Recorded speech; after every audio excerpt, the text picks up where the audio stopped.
सरकार लाई है विद्यार्थियों के लिए डिजिटल लाइब्रेरी। बच्चों के उज्जवल भविष्य के लिए बिहार सरकार है सदा अग्रसर और तैयार। कक्षा 1 से कक्षा 12 तक की सभी पाठ्य पुस्तक पूरक सामग्री एवं वीडियो अब शिक्षा विभाग बिहार सरकार द्वारा विकसित पोर्टल पर है उपलब्ध। अध्ययन सामग्री देखने के लिए BEPCLOTS.bihar.gov.in पर विजिट करें अथवा एंड्रॉइड मोबाइल पर गूगल प्ले स्टोर से E-LOTS ऐप डाउनलोड करें। शिक्षकों, अभिभावकों एवं बच्चों से अनुरोध है कि इस लाइब्रेरी का अधिक से अधिक लाभ उठाएं और अपनी पढ़ाई जारी रखें।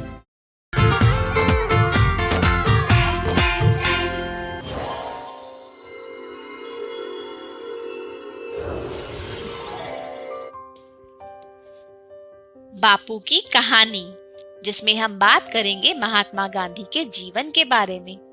पिछली बार हमने ये जाना कि पिता की मृत्यु के बाद गांधी परिवार की हालत डगमगा गई। पिता के मित्र ने यह सलाह दी कि बापू को पढ़ने के लिए विलायत भेज दिया जाए और बापू ने विलायत जाने के लिए उनकी सलाह मान ली। माँ की चिंता दूर करने के लिए मोहन ने कसम खाई कि वो विदेश में शराब और मांस को हाथ नहीं लगाएंगे और ना ही कोई गलत काम करेंगे। मोहन ने अपनी पत्नी और नवजात बेटे से विदा ली और मुंबई की तरफ निकल गए। अब तक मोड़ बनिया जाति से कोई भी विदेश नहीं गया था। मुंबई में जाति पंचायत बैठी, जिसमें मोहन से कहा गया कि वो विदेश ना जाएं, क्योंकि उनके अनुसार विदेश में धर्म की रक्षा हो ही नहीं सकती और अगर मोहन गए, इसका मतलब वो आज से जात से बाहर माने जाएंगे और कोई भी उनकी मदद नहीं करेगा। मोहन के बड़े भाई ने जाति पंचायत पर ध्यान नहीं दिया और उनके विदेश जाने के लिए धन का इंतजाम कर दिया। 4 सितंबर 1887 को मोहन पानी के जहाज से इंग्लैंड रवाना हो गए। एक अनुभवी वकील ने मोहन को अपने कमरे में रख लिया था। बाकी सभी यात्री यूरोपीय थे। मोहन अंग्रेजी में बात करने में थोड़ा हिचकिचाते थे, तो वो दिन भर अपनी कोठरी में ही रहते थे। पहले दिन ही नई जगह के तौर तरीके सीखने में गलती हो गई। मोहनदास सफेद कपड़े पहने अकेले व्यक्ति थे। कुछ हिंदुस्तानी लोग मोहनदास की मदद के लिए आगे आए। इनमें मुख्य थे एक डॉक्टर प्राण जीवन मेहता। आगे चल के वे गांधी जी के प्रिय मित्र और समर्थक भी बन गए। शुरू के महीनों में तो मोहनदास बहुत दुखी थे। घोर असुविधा थी, सब कुछ पराया था। घर की याद सताती थी, खासतौर पे भोजन के समय। माँ के सामने मांस ना खाने की कसम खाई थी, लेकिन लंदन में शाकाहारी खाना बहुत बेस्वाद होता था। सिर्फ ब्रेड और उबली सब्जियां मिलती थी तीनों समय। कहाँ तो माँ के हाथ से बना स्वादिष्ट मसालेदार भोजन रोज मिलता था और अब कहाँ एक दीवान के बेटे की फांके की नौबत आ गई थी। यहाँ पैदल चलने और पढ़ने की बचपन की आदत बहुत काम आई। जितना हो सकता मोहनदास शहर में पैदल घूमते और तरह तरह का साहित्य पढ़ते। घूमते रहने की वजह से समय के साथ उन्हें लंदन में शाकाहारी भोजनालय भी मिलने लगे और यहाँ खाना खाने वालों से दोस्ती होने लगी। मोहनदास के लिए अब शाकाहार मजबूरी नहीं था, नए दोस्त बनाने का एक तरीका बन गया था। मित्र उन पर जोर डालते थे कि केवल पढ़ाई नहीं, अंग्रेजों का रहन सहन सीखना भी जरूरी है। तो अब मोहनदास जेंटलमैन बनना चाहते थे, तो उन्होंने कपड़े और महंगी टोपी सिलवाई, नाचना सीखने की कोशिश करी, वायलिन बजाना भी, बाल काढ़ना, टाई बांधना और भाषण देने की कला भी सीखनी चाहिए। मोहनदास यह सब सीख नहीं पाए, अलबत्ता इस पर खर्चा बढ़ता ही गया। उन्हें ध्यान था कि उनके बड़े भाई ने तंगी की हाल में उनकी विदेशी पढ़ाई के लिए धन का इंतजाम किया था। उन्होंने सोचा, मुझे कौन सा इंग्लैंड में जीवन बिताना है। लच्छेदार भाषण सीखकर मैं क्या करूंगा और नाच नाच कर मैं सभ्य कैसे बनूंगा। मैं तो विद्यार्थी हूँ, मुझे विद्याधन बढ़ाना चाहिए। और फिर कुछ महीनों में वो समझ गए कि फिजूल खर्ची बंद होनी चाहिए और फिर उन्होंने अपना वायलिन शिक्षिका को लौटा दिया कि वे उसे बेचकर धन लौटा सके। अपना भोजन खुद बनाने में मोहनदास ने आहार के प्रयोग करने की आदत पड़ गई। जीवन भर उन्होंने भोजन के प्रयोग किए और इससे उनका स्वास्थ्य भी ठीक बना रहा। वकालत की पढ़ाई तो आसान थी, उसे मोहनदास ने आसानी से पार कर लिया। आज के लिए इतना ही। आगे हम देखेंगे कि जब बापू वकालत पढ़ने के बाद भारत वापस आए तो उन्हें किन परेशानियों का सामना करना पड़ा। आज हम सीखेंगे कोण।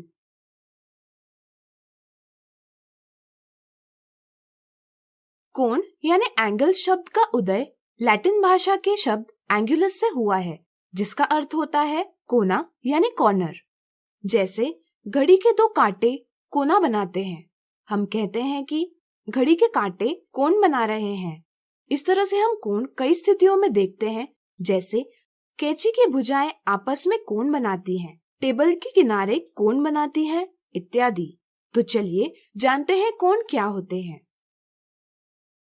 मान लीजिए एक कार सीधी रेखा में स्थान A से स्थान B पर जाती है, तो कार की स्थिति में परिवर्तन ज्ञात करने के लिए हम A और B के बीच की दूरी ज्ञात करते हैं। अब मान लीजिए घड़ी की एक सुई स्थान P से घूमते हुए स्थान Q पर जाती है। अगर हमें सुई की स्थिति में परिवर्तन ज्ञात करना होगा तो क्या इसके लिए P और Q के बीच की दूरी ज्ञात करना सही होगा? सोचिए। यह सही नहीं होगा, क्योंकि यह पूरी की पूरी सुई स्थान नहीं बदल रही है, बल्कि सुई का एक अंत एक स्थान पर निश्चित है, जबकि सुई का दूसरा अंत स्थान बदल रहा है। ऐसी स्थिति में हम कह सकते हैं कि सुई घूम रही है, या इसे ही हम कहते हैं कि सुई घूर्णन कर रही है। ऐसी स्थितियों में बदलाव दर्शाने के लिए हमें कोण सहायता करते हैं। कोण हमें बताता है कि कोई वस्तु, जैसे यहाँ सुई, कितनी राशि से घूमी यानी रोटेट हुई है। यह राशि हम कोण के माप के रूप में व्यक्त करते हैं। अगर हम सुई की प्रारंभिक स्थिति को किरण यानी रे OA से दर्शाते हैं और घूमने के बाद की नई स्थिति को किरण OB से दर्शाते हैं, तो हम कह सकते हैं कि किरण OA कोण AOB से घूमकर किरण OB की स्थिति में आ गया है। इस तरह से किरण या रेखाखंड के घूर्णन यानी रोटेशन का माप कोण कहलाता है। या हम यह भी कह सकते हैं कि उभयनिष्ठ प्रारंभिक बिंदु वाली दो किरणों का एक दूसरे से झुकाव यानी इंक्लिनेशन का माप कोण कहलाता है। कोण बनाने वाली दो किरण उस कोण की भुजाएं यानी आर्म्स या साइड्स कहलाती हैं, और दोनों किरणों का उभयनिष्ठ प्रारंभिक बिंदु शीर्ष यानी वर्टेक्स कहलाता है। कोण व्यक्त करने के लिए शीर्ष पर एक किरण से दूसरे किरण तक छोटा वक्र बनाया जाता है। शीर्ष के उपयोग से हम कोण को नाम दे सकते हैं। जैसे यहाँ शीर्ष है O, इसलिए हम कोण को कोण O इस प्रकार नाम दे सकते हैं। यहाँ यह चिन्ह कोण व्यक्त करता है। यहाँ एक ही प्रारंभिक बिंदु वाले 3 किरण हैं। जैसा कि आप देख सकते हैं, यह बिंदु O पर अलग अलग कोण बन रहे हैं। ऐसी स्थिति में हम तीनों को कोण O से नहीं दर्शा सकते, क्योंकि वे अलग अलग हैं। ऐसी स्थिति में हम प्रत्येक किरण पर एक बिंदु लेते हैं। जैसे यहाँ हम तीनों किरणों पर क्रमशः बिंदु A, बिंदु B और बिंदु C लेंगे, और फिर शीर्ष और इन बिंदुओं के उपयोग से अब हम विशिष्ट कोण को नाम दे पाएंगे। जैसे किरण OA और किरण OB के बीच बनने वाले कोण को हम नाम देंगे कोण AOB, या इसे ही हम कोण BOA इस प्रकार भी नाम दे सकते हैं। किसी भी कोण को नाम देते समय प्रतिबंध यह है कि शीर्ष का अक्षर बीच में दर्शाना आवश्यक है। कोण AOB की ही तरह हम किरण OB और किरण OC के बीच के कोण को नाम देंगे कोण BOC या कोण COB। अब क्या आप बता सकते हैं किरण OA और OC के बीच बनने वाले कोण को क्या नाम दिया जाएगा? सोचिए। बिल्कुल सही, इसका नाम होगा कोण AOC या कोण COA। इसे ही हम कोण O से भी दर्शाते हैं। इससे अब आपको कोण की अवधारणा समझ गई होगी। अब चलिए कोण की समझ को और आगे बढ़ाएं। किसी भी कोण से संबंधित 3 क्षेत्र यानी रीजन्स होते हैं। कोण की भुजाओं से बनने वाला भाग कहलाता है कोण की परिसीमा। कोण की परिसीमा के अंदर का भाग कहलाता है कोण का अभ्यंतर यानी इंटीरियर और कोण की परिसीमा के बाहर का भाग कहलाता है कोण का बहिर्भाग। कोण के अभ्यंतर और उसकी परिसीमा एक साथ कोण का क्षेत्र कहलाते हैं। तो आज हमने सीखा कोण। अगले वीडियो में कुछ उदाहरणों से इसे और अच्छे से जानेंगे। आज हम देखेंगे कोण से संबंधित कुछ उदाहरण।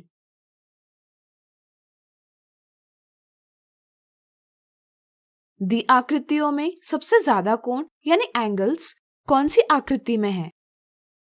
कोण मतलब कोना, इसलिए किसी आकृति में कितने कोण हैं यह पता करने के लिए हम उसके कोनों की संख्या प्राप्त करते हैं। यहाँ आकृति ए में हम देखते हैं कि 6 कोने हैं, इसलिए इस आकृति में कुल 6 कोण हैं। इस तरह आकृति बी में हम देखते हैं कि कुल 7 कोने हैं, इसलिए हम कह सकते हैं कि इस आकृति में कुल 7 कोण हैं। अब हम कह सकते हैं कि आकृति बी में ज्यादा कोण हैं। अगला उदाहरण, नीचे दी गई आकृति में कोनों के नाम और प्रत्येक कोण के शीर्ष एवं भुजाएं लिखिए। उभयनिष्ठ प्रारंभिक बिंदु वाले 2 किरण यानी रे एक कोण बनाते हैं। दी आकृति में किरण AD और किरण AF कोण DAF बनाते हैं। इसे हम कोण FAD भी कह सकते हैं। कोण बनाने वाले दोनों किरणों को कोण की भुजाएं यानी आर्म्स या साइड्स कहते हैं। इस तरह से कोण DAF की भुजाएं हैं किरण AD और किरण AF। इसी प्रकार किरणों के उभयनिष्ठ प्रारंभिक बिंदु को कोण का शीर्ष यानी वर्टेक्स कहते हैं। इस तरह से कोण DAF का शीर्ष है बिंदु A। इस आकृति में किरण AF और किरण AE बनाते हैं कोण FAE या कोण EAF। इस कोण की भुजाएं हैं किरण AF और किरण AE और शीर्ष है बिंदु A। इस आकृति में एक और कोण है। क्या आप पता कर सकते हैं इस आकृति में कोण DAF और कोण FAE के अलावा और कौन सा कोण है? सोचिए सोचिए।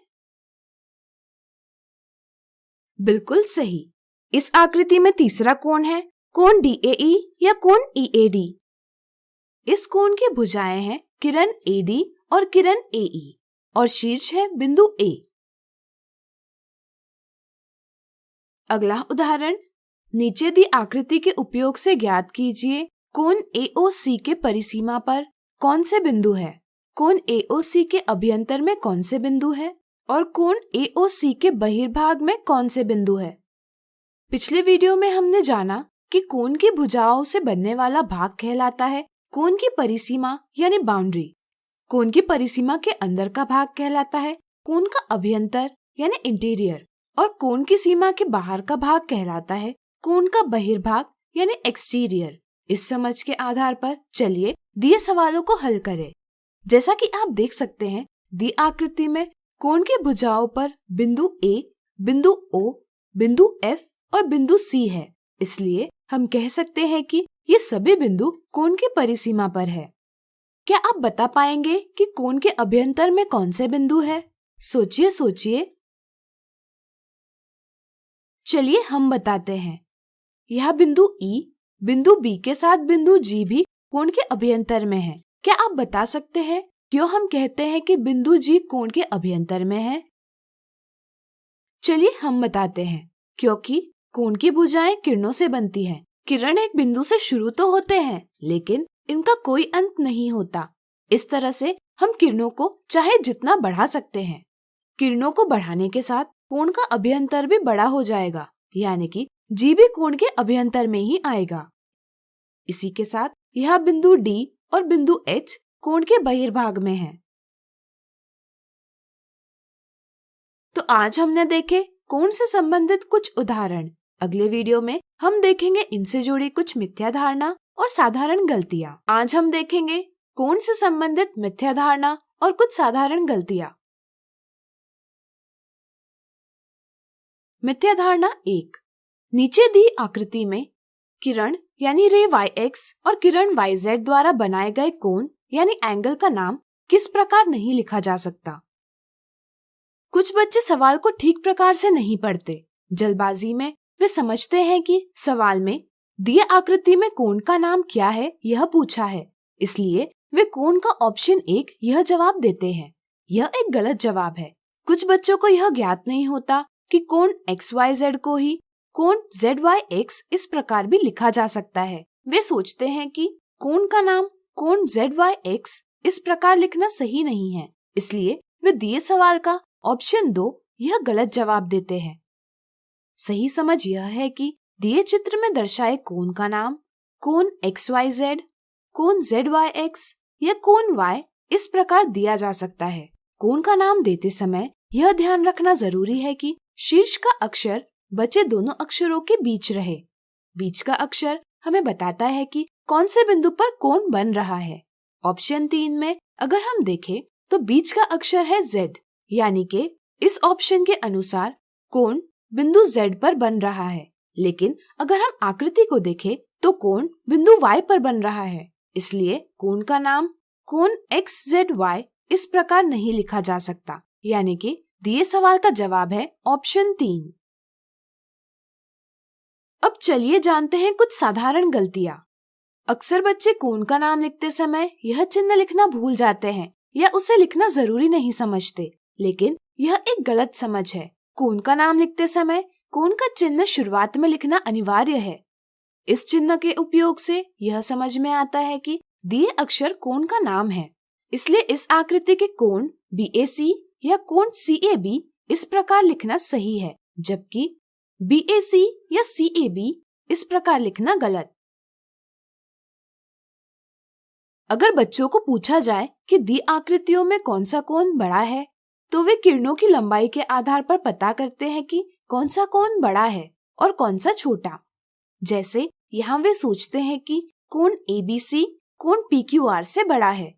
इस गलती का कारण यह है कि वे कोण की अवधारणा को सही प्रकार से समझ नहीं पाते। कोण किरण या रेखाखंड के घूर्णन यानी रोटेशन का माप है, या हम कह सकते हैं कि कोण दो किरणों का एक दूसरे से झुकाव यानी इंक्लिनेशन व्यक्त करता है।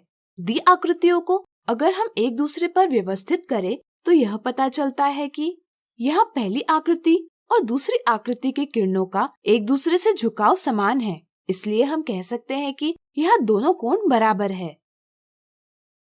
अगर किसी आकृति में किरण पर एक से ज्यादा बिंदु है तो कोण का नाम लिखते समय 3 से ज्यादा अक्षरों का प्रयोग करना गलत है, यानी कि दी आकृति का नाम कोण ABCD या कोण DCBA इस प्रकार नहीं लिखा जा सकता। कोण के नाम में प्रत्येक किरण पर स्थित एक बिंदु का अक्षर और इनके बीच शीर्ष का अक्षर आना अनिवार्य है, यानी कि यहाँ कोण ACD, कोण BCD, कोण DCB या कोण DCA ये नाम सही है। अगर 2 से अधिक किरणों का एक ही उभयनिष्ठ बिंदु होगा तो यहाँ सिर्फ एक अक्षर से नाम देना गलत है। इससे हम कौन से कोण को नाम दे रहे हैं यह सही रूप से व्यक्त नहीं कर पाते। अगर कोण का नाम दिया हो तो कुछ बच्चे यह पता नहीं कर पाते कि कोण कौन से बिंदु पर बन रहा है। ध्यान रहे, अगर कोण का नाम है कोण ZMT तो बीच का अक्षर M कोण के शीर्ष को दर्शाता है, यानी कि यह हमें बताता है कि कोण M पर बनेगा। तो अब आपके कोण से संबंधित कई मिथ्या धारणाएं दूर हुई होगी। इस प्रकार आज हमने देखी कोण से संबंधित मिथ्या धारणा और कुछ साधारण गलतियां।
आज हम सीखेंगे त्रिभुजों की सर्वांग समता का SSS प्रतिबंध।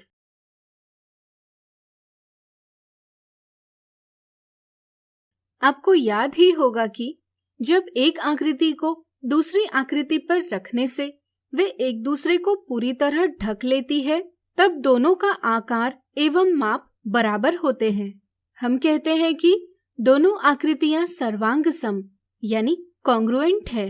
जैसे इन त्रिभुजों को देखिए, एक के ऊपर एक रखने के बाद हम देखते हैं कि वे एक दूसरे को पूरी तरह से ढक लेते हैं, इसलिए ये दोनों त्रिभुज सर्वांग सम है।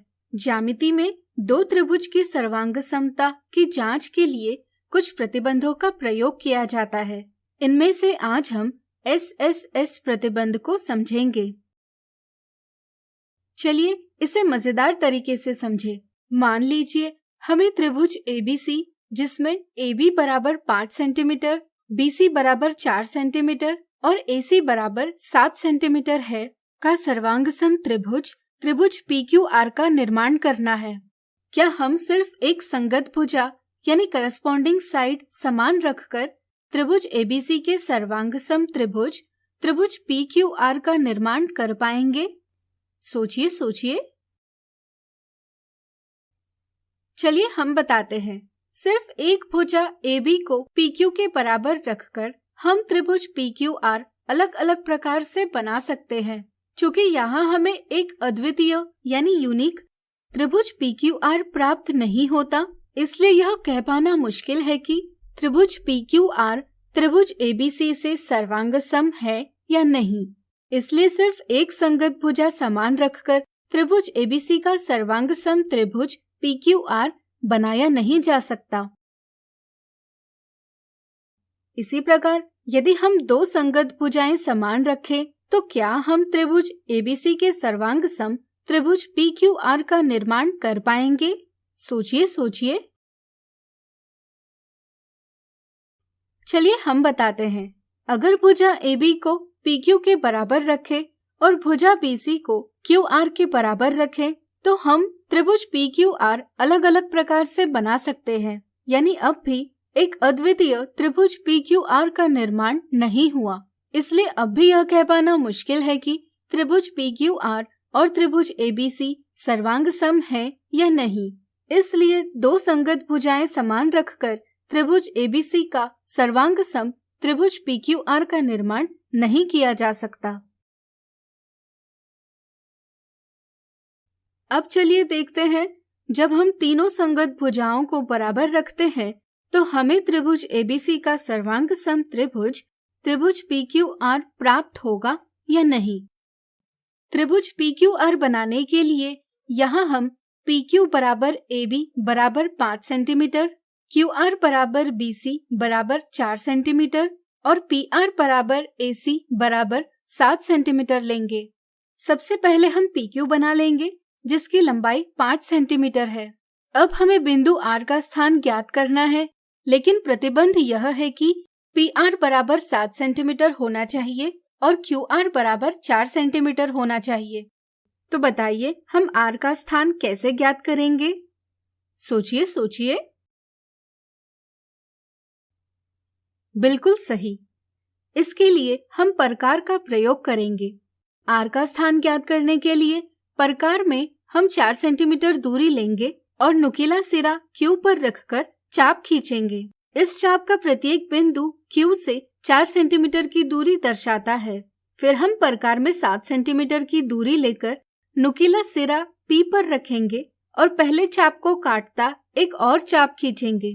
प्राप्त बिंदु R होगा, जो Q से 4 सेंटीमीटर पर और P से 7 सेंटीमीटर पर है। अब अगर हम त्रिभुज ABC को त्रिभुज PQR पर रखेंगे तो हम देखते हैं कि वे एक दूसरे को पूरी तरह से ढक लेते हैं, जिसका अर्थ यह है कि दोनों त्रिभुजों का आकार एवं माप बराबर है, यानी कि दोनों त्रिभुज सर्वांगसम है।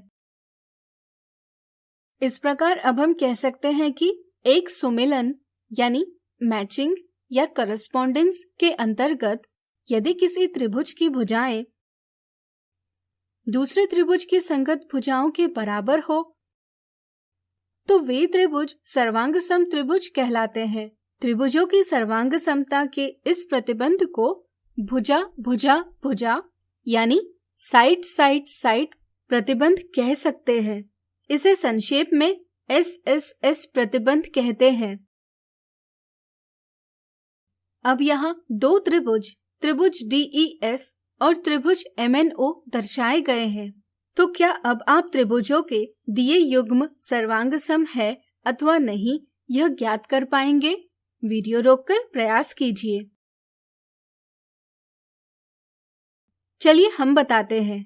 हम देखते हैं कि त्रिभुज DEF और त्रिभुज MNO में DE बराबर MN, EF बराबर NO और DF बराबर MO है, यानी कि इनकी संगत भुजाएं बराबर है। इसलिए SSS प्रतिबंध के अनुसार त्रिभुज DEF और त्रिभुज MNO सर्वांग सम है।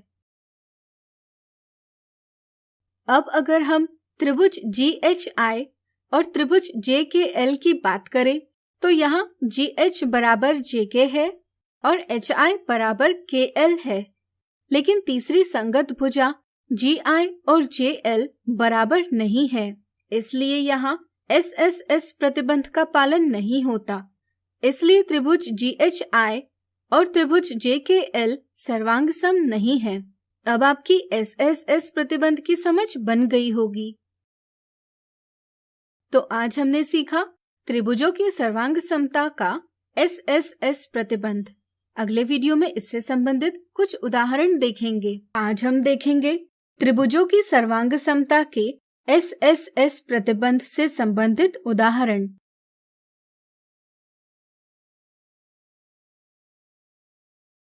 दर्शाई गई आकृति में PQ बराबर SR है और PR बराबर SQ है। क्या त्रिभुज PQR त्रिभुज SRQ से सर्वांग सम है? कारण दीजिए।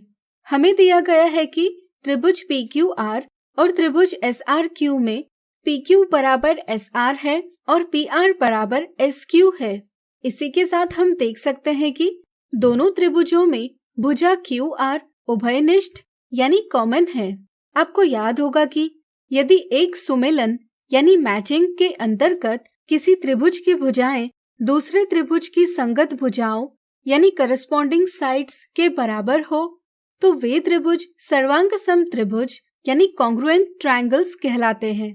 त्रिभुजों की सर्वांग समता के इस प्रतिबंध को भुजा भुजा भुजा यानी साइड साइड साइड प्रतिबंध कह सकते हैं। इसे संक्षेप में हम SSS प्रतिबंध कहते हैं। यहाँ दोनों त्रिभुजों में सुमेलन इस प्रकार है। हम कह सकते हैं कि त्रिभुज PQR और त्रिभुज SRQ सर्वांग सम यानी कॉन्ग्रुएंट है।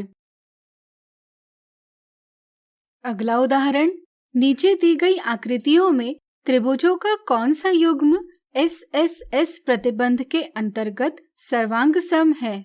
SSS प्रतिबंध के अंतर्गत यदि दो त्रिभुजों में सभी भुजाएं बराबर हो तो वे त्रिभुज सर्वांग सम होते हैं।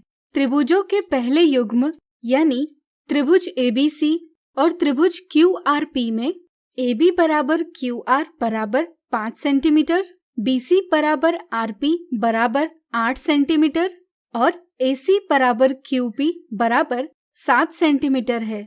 चूंकि त्रिभुज ABC की तीनों भुजाएं त्रिभुज QRP की संगत भुजाओं के बराबर है, इसलिए त्रिभुज ABC त्रिभुज QRP से सर्वांग सम है। अब दूसरे युग्म में यानी त्रिभुज DEF और त्रिभुज JKL की बात करते हैं। यहाँ EF बराबर KL बराबर 7 सेंटीमीटर है, DF बराबर JL बराबर 6 सेंटीमीटर है, लेकिन DE बराबर 4 सेंटीमीटर और JK बराबर 5 सेंटीमीटर है, यानी कि DE और JK बराबर नहीं है। चूंकि यहाँ त्रिभुज DEF की एक भुजा त्रिभुज JKL की संगत भुजा के बराबर नहीं है, इसलिए त्रिभुज DEF त्रिभुज JKL से सर्वांग सम नहीं है। यानी कि दी गई आकृतियों में त्रिभुजों का पहला युग्म यानी पेयर यानी त्रिभुज ABC और त्रिभुज QRP SSS प्रतिबंध के अंतर्गत सर्वांग सम है। अगला उदाहरण, अगर त्रिभुज ABC त्रिभुज DCB से सर्वांग सम है तो त्रिभुज DCB की सभी भुजाओं की लंबाइयां ज्ञात कीजिए। यहाँ त्रिभुज ABC त्रिभुज DCB से सर्वांग सम है, इसलिए हम निम्न प्रकार के सुमेलन यानी मैचिंग दर्शा सकते हैं। इसे ही हम ABC सुमेलन है DCB से लिख सकते हैं। जब दो त्रिभुज सर्वांग सम हो तब उनके संगत भाग यानी करस्पॉन्डिंग पार्ट्स बराबर होते हैं, इसलिए AB बराबर DC और AB की लंबाई 2.1 सेंटीमीटर है, इसलिए DC की लंबाई भी 2.1 सेंटीमीटर होगी। और AC बराबर DB और AC की लंबाई 3.7 सेंटीमीटर है, इसलिए DB की लंबाई भी 3.7 सेंटीमीटर होगी। इसी के साथ हमें BC की लंबाई पहले से दी है जो है 2.3 सेंटीमीटर। इस प्रकार हमने त्रिभुज DCB की सभी भुजाओं की लंबाई ज्ञात कर ली है। तो आज हमने देखे त्रिभुजों की सर्वांग समता के SSS प्रतिबंध से संबंधित उदाहरण। अगले वीडियो में इससे जुड़ी कुछ मिथ्या धारणाओं को दूर करेंगे। आज हम देखेंगे त्रिभुजों की सर्वांग समता के SSS प्रतिबंध से संबंधित कुछ मिथ्या धारणाएं और एक साधारण गलती।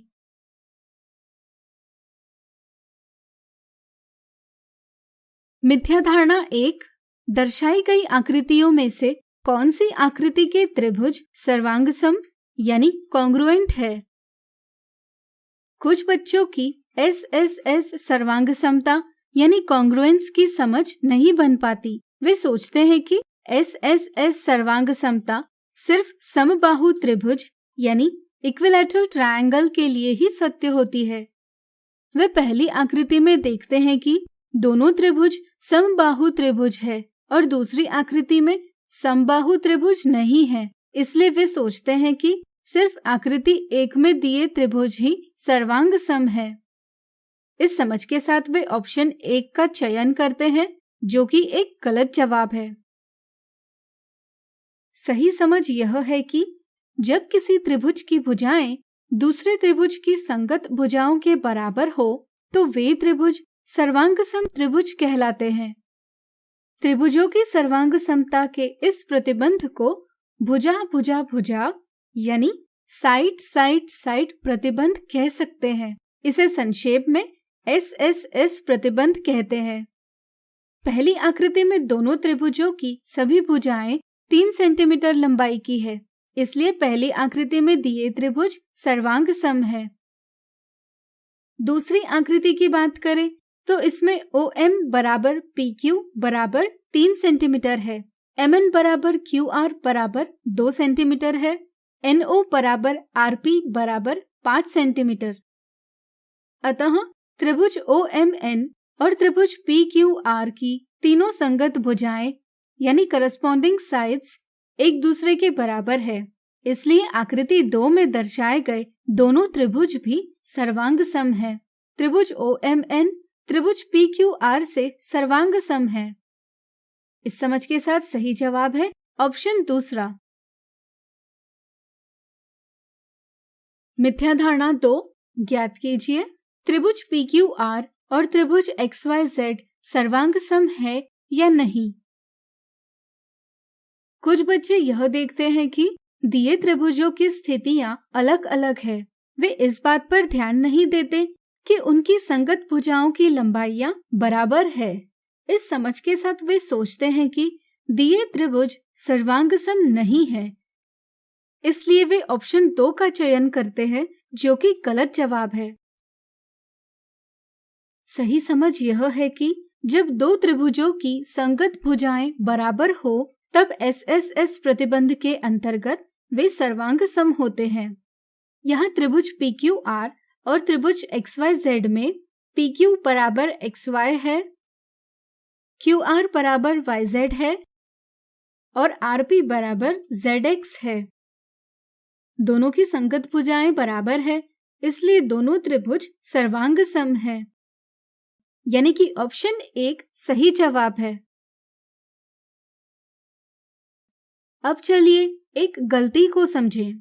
जब बच्चे यह जानने लगते हैं कि दो त्रिभुज भुजा भुजा भुजा प्रतिबंध के साथ सर्वांग सम हो सकते हैं, तब वे यह भी सोचने लगते हैं कि दो त्रिभुज कोण कोण कोण यानी एंगल एंगल एंगल इस प्रतिबंध के साथ भी सर्वांग सम होते हैं। इस मिथ्या धारणा को वे ए प्रतिबंध के नाम से याद रखते हैं। चलिए जानते हैं कि उनकी समझ सही है या गलत। आप जानते हैं कि एक समबाहु त्रिभुज की सभी भुजाएं बराबर होती है और प्रत्येक कोण की माप 60 डिग्री होती है। चलिए एक समबाहु त्रिभुज बनाने की कोशिश करें। हम 5 सेंटीमीटर लंबाई का रेखाखंड BC खींचेंगे। फिर प्रकार में रेखाखंड BC के बराबर लंबाई लेकर B से एक चाप यानी आर्क खींचेंगे। प्रकार में ली गई लंबाई समान रखकर हम C से पहले चाप को काटता एक और चाप खींचेंगे। प्राप्त प्रतिच्छेदन बिंदु A को B और C से जोड़ने पर हमें त्रिभुज ABC प्राप्त होगा।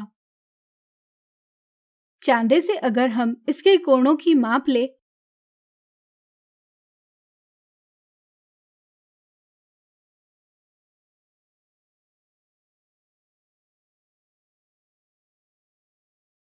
तो हमें सभी कोण 60 डिग्री प्राप्त होंगे।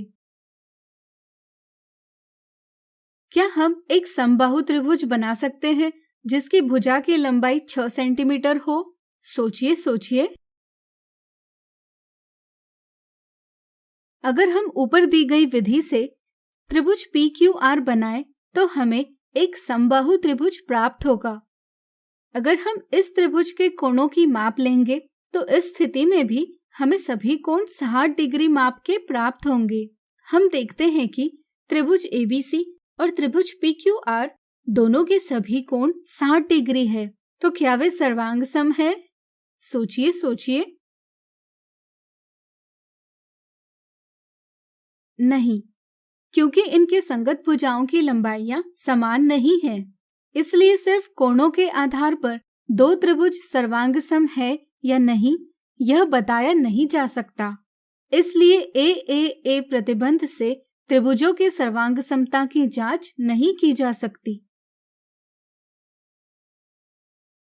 इसी तरह आप त्रिभुजों के इन युग्मों को देखकर भी यह ज्ञात कर पाएंगे कि इनके संगत कोण बराबर है, लेकिन वे सर्वांग सम नहीं है। तो आज हमने देखी त्रिभुजों की सर्वांग समता के SSS प्रतिबंध से संबंधित कुछ मिथ्या धारणाएं और एक साधारण गलती।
नमस्कार दोस्तों, आज के इस वीडियो में आपका स्वागत है। आज हम घन और घनमूल भाग 3 के बारे में पढ़ेंगे। आज के इस वीडियो में हम सबसे पहले घनमूल क्या होता है यह जानेंगे। इसके बाद हम अभाज्य गुणनखंडन विधि द्वारा घनमूल निकालना सीखेंगे और अंतिम में हम आकलन द्वारा घनमूल निकालना सीखेंगे। तो आइए आज का पाठ्यक्रम शुरू करते हैं। जैसा कि आपको याद होगा कि अपनी पिछले वीडियो में कुछ रोचक प्रतिरूप में मैंने अंतिम में आपसे एक सवाल पूछा था कि क्या 81 एक पूर्ण घन है? यदि नहीं तो वह हमें सबसे छोटी संख्या ज्ञात करनी थी जिसे 81 को गुना करें और गुणनफल जो हमें प्राप्त हो वह एक पूर्ण घन हो। तो आइए इसका उत्तर खोजते हैं।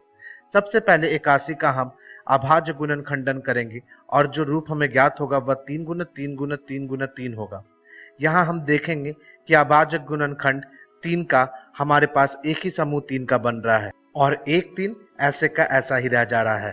तो हम कह सकते हैं कि 81 एक पूर्ण घन नहीं है। तो इसे हम पूर्ण घन किस प्रकार बनाएंगे? अगर इस 3 को और 2 3 मिल जाएं तो यह अभाज्य गुणनखंड का भी 3 का एक समूह बन जाएगा। तो 3 गुना 3 होता है 9। तो हम कह सकते हैं कि 81 में अगर 9 गुना करें तो हमारे पास एक पूर्ण घन प्राप्त होगा। आइए अब हम घनमूल के बारे में जानें। जैसा कि हम जानते हैं किसी प्राकृत संख्या को उसी से 3 बार गुना करने से जो संख्या हमें ज्ञात होती है उस संख्या को हम उस प्राकृत संख्या का घन संख्या कहते हैं। इसी के प्रतिलोम जिस प्राकृत संख्या को 3 बार गुना करके हमने जिस घन संख्या को प्राप्त किया है उस प्राकृत संख्या को हम प्राप्त घन संख्या का घनमूल कहते हैं। घन संख्या को दर्शाने के लिए जिस प्राकृत संख्या को हमने 3 बार गुना किया है उसके दाहिनी तरफ ऊपर में हम 3 लिखते हैं। ठीक इसी प्रकार घनमूल को दर्शाने के लिए हम इस चिन्ह का प्रयोग करते हैं और इस चिन्ह में 3 लिखना अनिवार्य है। ये बहुत ही महत्वपूर्ण है, इसे लिखना ना भूलें। तो जैसा कि हम देख सकते हैं कि 3 गुने 3 गुने 3 27 होता है। तो 27 का घनमूल 3 होगा, हम यह कह सकते हैं। और घनमूल को दर्शाने के लिए 3 लिखना अनिवार्य है। मैं बार बार बता रहा हूं और आपको यह याद रखना बहुत जरूरी है कि 3 को दर्शाना हमारे लिए महत्वपूर्ण है। और अगर हम यह 3 नहीं लिखेंगे तो यह वर्गमूल कहलाएगा और हम जानते हैं कि यह वर्गमूल नहीं घनमूल है। ठीक इसी प्रकार हम जानते हैं कि 7 का घन 343 होता है। तो हम 343 का घनमूल क्या कहेंगे? आप इसका उत्तर ज्ञात कीजिए और इसका उत्तर मैं आपको आगे वीडियो में बताऊंगा। आइए अब हम अभाज्य गुणनखंडन विधि द्वारा घनमूल निकालना सीखें। सबसे पहले अभाज्य गुणनखंडन करने के लिए हम एक घन संख्या लेते हैं। तो घन संख्या के लिए मैंने यहाँ पे 216 लिया है। अब 216 का अभाज्य गुणनखंडन करने के लिए हम प्राकृत संख्याओं के समूह में एक को छोड़कर वह सबसे छोटी संख्या ज्ञात करेंगे जिससे कि हम 216 का विभाजन कर सकें। जैसा कि हम देख सकते हैं कि 216 के इकाई स्थान पे 6 है, तो हम 216 का विभाजन 2 से कर सकते हैं क्योंकि 216 एक सम संख्या है। तो 216 का 2 से विभाजन कर हमें 108 ज्ञात होगा। 108 के भी 8 इकाई स्थान पे 8 है, तो हम फिर से इसे 2 से विभाजन कर सकते हैं क्योंकि 108 भी एक सम संख्या होगा। तो 2 से विभाजन करने पे हमें 54 ज्ञात होगा। 54 के भी इकाई स्थान पे 4 है, तो हम कह सकते हैं कि 54 भी एक सम संख्या है। तो फिर से 2 से विभाजन करने पे हमें 27 ज्ञात होगा। अब 27 के इकाई स्थान पे 7 है, तो हम इसे 2 से विभाजन नहीं कर सकते, तो हम इसे 3 से विभाजन करेंगे। 3 से विभाजन करने पे हमें 9 ज्ञात होगा और फिर 9 को हम 3 से विभाजन कर सकते हैं, तो 9 को 3 से विभाजन कर हमें 3 ज्ञात होगा। अब अंतिम में 3 को ना ही हम 1 से करेंगे ना ही 2 से करेंगे, तो 3 खुद 3 से विभाजन होगा, तो हम इसे जैसे का तैसा लिख देंगे और आगे विभाजन नहीं करेंगे। अब हम 216 को इसके अभाज्य गुणनखंडों के तौर पे व्यतीत करेंगे। तो 216 को इनके अभाज्य गुणनखंडों के तौर पे लिखने के लिए सबसे पहले हम देखते हैं कि 2 3 बार आए, तो 2 गुने 2 गुने 2 लिखेंगे। फिर इसके बाद हम देख सकते हैं कि 3 3 बार आया है, तो हम फिर से 3 को 3 गुने 3 गुने 3 लिख लेंगे। अब 216 बराबर हो गया 2 गुने 2 गुने 2 और गुने 3 गुने 3 गुने 3। अब 216 का घनमूल निकालने के लिए हम प्रत्येक अभाज्य गुणनखंड का 3 3 का समूह बनाएंगे।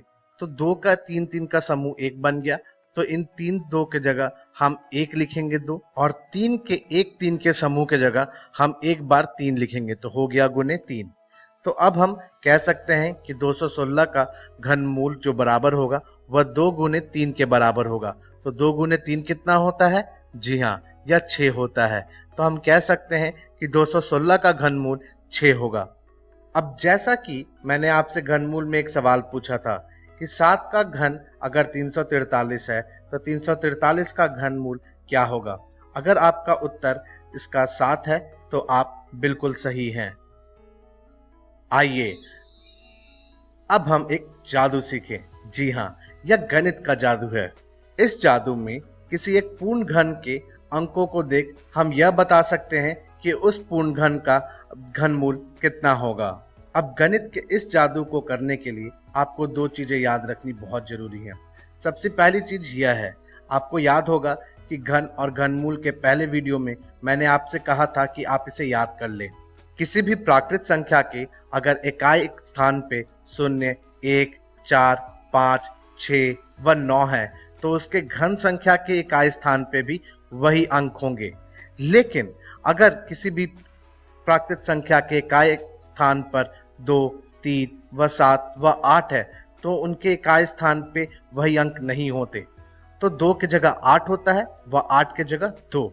और इसी प्रकार अगर किसी प्राकृत संख्या की जगह 3 है तो उसके घन संख्या के इकाई स्थान पर 7 होगा, और अगर किसी प्राकृत संख्या के इकाई स्थान पे 7 है तो उसके घन संख्या के इकाई अंक में 3 होगा। बस हमें यही 4 अंक याद रखने हैं, बाकी तो जादू आराम से हो जाएगा।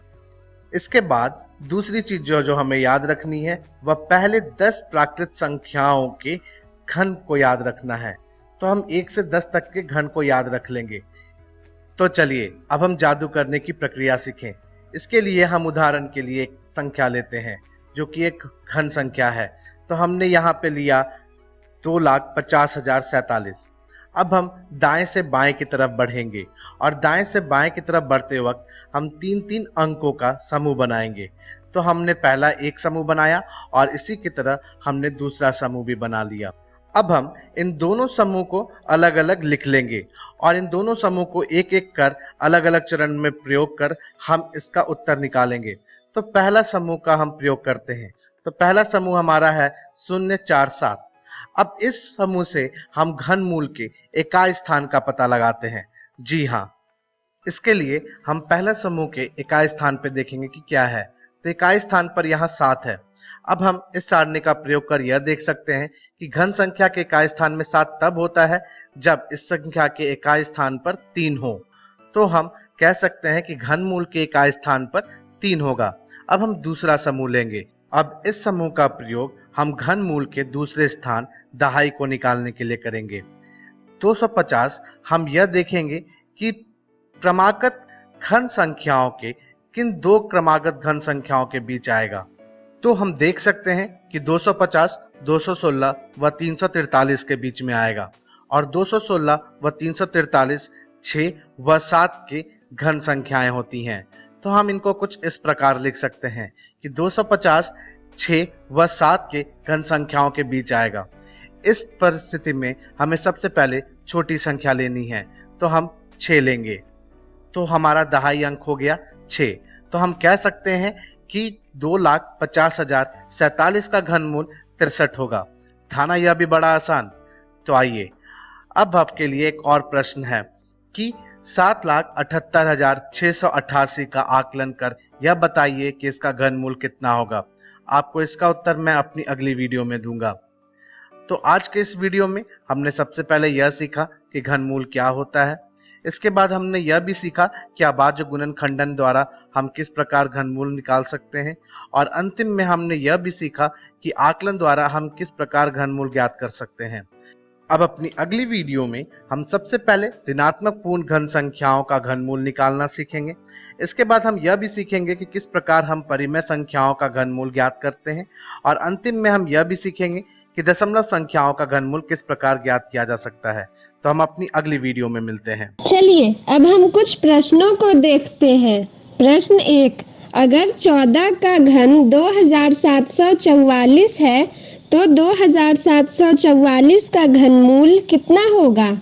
ऑप्शंस हैं A 14, B 13, C 12 या D 11। सही उत्तर है ऑप्शन A 14। प्रश्न 2, अभाज्य गुणन खंडन विधि द्वारा यह बताइए कि 1728 का घनमूल कितना होगा। ऑप्शंस हैं A 14, B 13, C 12 या D 11।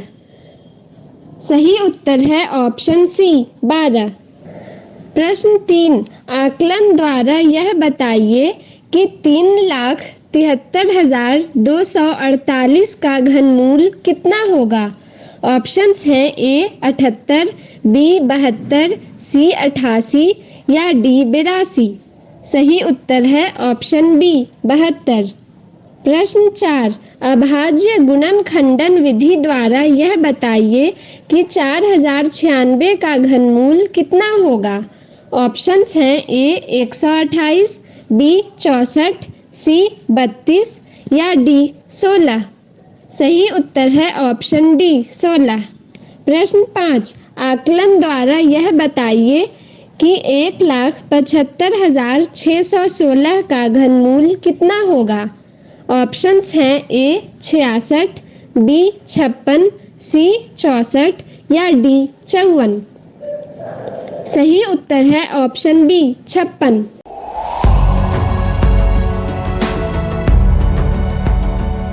छठी से 10वीं कक्षा के विद्यार्थी ध्यान से सुने, खास आपके लिए हैं इंस्पायर अवार्ड्स मानक। TST और NIF द्वारा हर साल हो रहे इंस्पायर अवार्ड्स मानक के पहले राष्ट्रीय पुरस्कार विजेता हैं। विजेता आप भी हो सकते हैं, इसलिए किसी भी क्षेत्र में साइंस और टेक्नोलॉजी पर आधारित अपने इनोवेटिव आइडियाज के साथ तैयार हो जाइए। जानते हैं ना, आप में से 1 लाख स्टूडेंट्स को 10-10 हजार रुपए मिलेंगे अपने आइडियाज को प्रोटोटाइप बनाने के लिए। उसके बाद दुनिया सराहेगी आपका हुनर जब पहुंचेगा आपका आइडिया लोगों तक प्रोडक्ट के रूप में। तो अपने ओरिजिनल इनोवेटिव आइडियाज को स्कूल में जमा करें। बेस्ट आइडियाज आगे बढ़ाए जाएंगे ऑफिशियल वेबसाइट पर, और हाँ, जल्दी आज ही जमा करें। So good luck with inspire awards मानक।